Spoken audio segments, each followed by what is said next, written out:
आपके माध्यम से एडवाणी से ये कहना चाहूंगा कि गुजरात के सारे मुसलमानों को रोड पे निकलवा के मरवा दीजिए कि हिंदुस्तान के मुसलमानों के साथ हमारी कोई हमदर्दी नहीं है।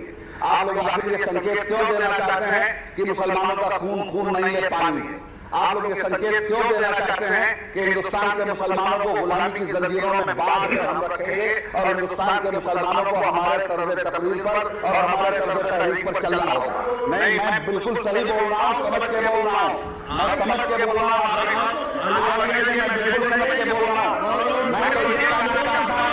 मैं ये कहना चाहता हूँ कि अगर हिंदुस्तान के मुसलमानों को बर्बाद करने का अगर फिरका आपकी पार्टी है, मैं खंडन करता हूँ आपकी पार्टी को, आपकी पार्टी में फैला है, मैं